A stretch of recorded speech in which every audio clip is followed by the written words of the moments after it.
Hello everyone, welcome sa ating channel dito po sa League Pulse and Fame. Today magre-review tayo ng isang RBG white lights. Ito yung LED tube light din to kung makita. Ito yung Godox LC500R Mini. Okay? Tingnan natin. So, siya ay white. So, kung makita nyo guys, meron siyang dito, no ba? Folder o bandor, no? USB-C siya. At yun nga, puti siya guys. Ang ano lang dito, yun, medyo dumi siya. Now, the reason why kung bakit gusto ko tong white, dahil yung bandor niya, kung makita nyo merong black nito. Kasi yung white, di ba, ay yung black, parang negative siya, nababawasan siya. Sinubo ko siya sa isang gig natin. So, yan siya. At ang maganda nito guys, ito natatanggal, removable yung kanyang battery.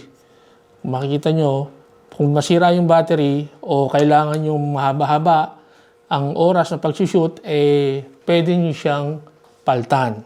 Okay? So, itong battery nito, sinubo ko to, meron akong isang shoot, video shoot. Medyo mahaba rin siya. 3 oras kami, pero hindi siya naubos. So guys, ito, i-on natin dito. Press hold lang. Yan. So, kung makita nyo, yan, meron siyang effects to. Isa to sa mga effects. So, makita nyo yung mode.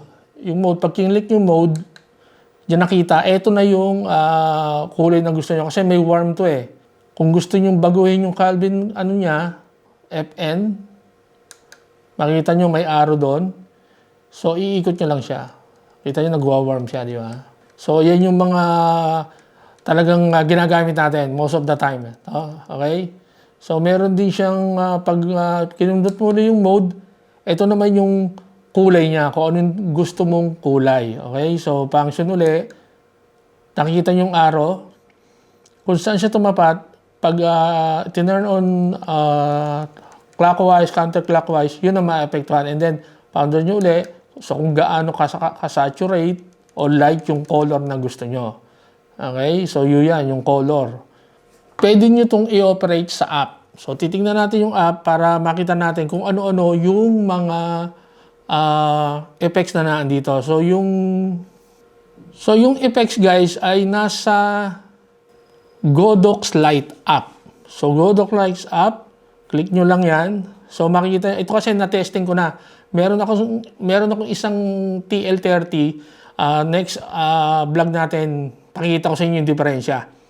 Ito yung LC500. Pag kinlik nyo yan, i-connect nyo lang. At least, dapat buhayin nyo na to. Yan, buhay na siya.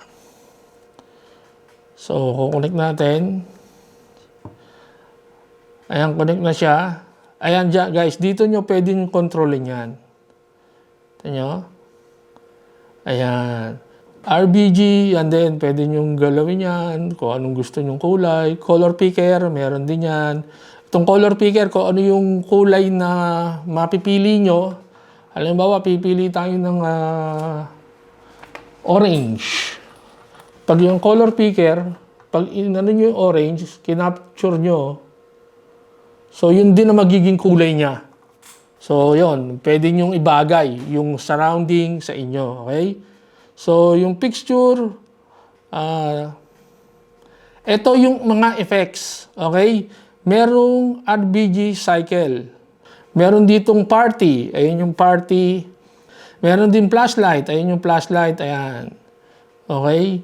Meron ding lightning. So marami siyang effects. At sabi yung cloudy, meron din siya.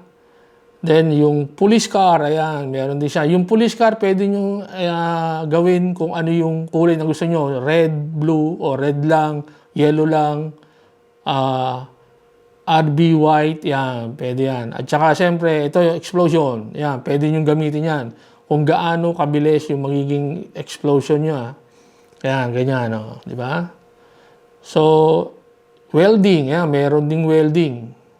Wala yan, may welding. SOS, of course, meron yung SOS. At saka, siyempre, ang gusto ko nga dito rin, yung music. Oo, yung music na ano na kanina nakita natin, no. Pero wala siya dito, no. Wala siya dito sa app yung music. So yan, pwede niyo yan ditong i-control sa Godox Lite app. So ito mga run and guns guys, pwede, maganda to. Kung makita nyo, puti rin to, ibig sabihin, makakabagdagdag ilaw pa rin siya dahil white siya. Okay?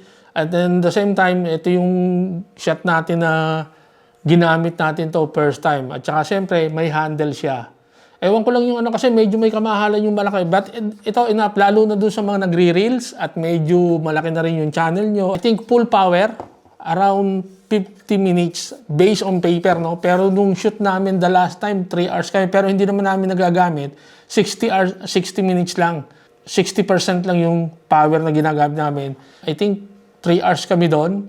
Hanggang ngayon, yung bar niya dito, pulong pa, 3 bars pa rin yung, 4 bars pa rin yung nakalagay dito. O 4 bars pa rin. Of course, bago to, baka siyempre, no, pag bago, malakas pa yung baterya. But, yun nga. At saka guys, ito natatanggal to Pwede nyo siyang gamitin na ganito lang. Yung mga TL60, tsaka TL30, no, di ba ganito lang siya, na internal yung battery niya.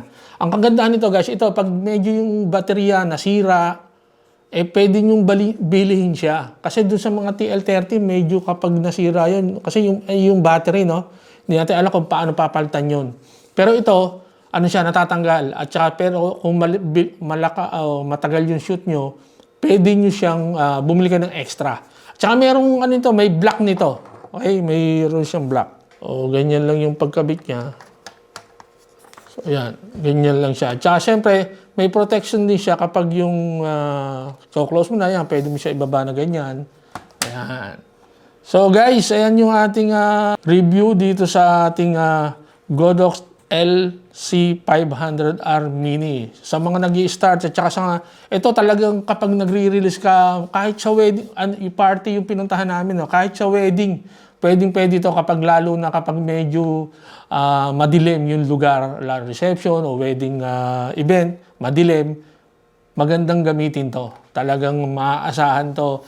I think ginamit ko rin to, no, with gimbal kasi tinry ko kung halimbawa mag-isa lang ako, sinong maghahawak nito? Ito, ginamit ko to with gimbal.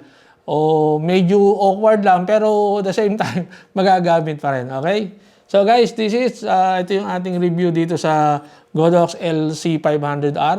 I hope nagustuhan niyo yung ating content today at sana mag-subscribe na rin kayo dito sa ating channel. Okay? So until the next video, bye-bye!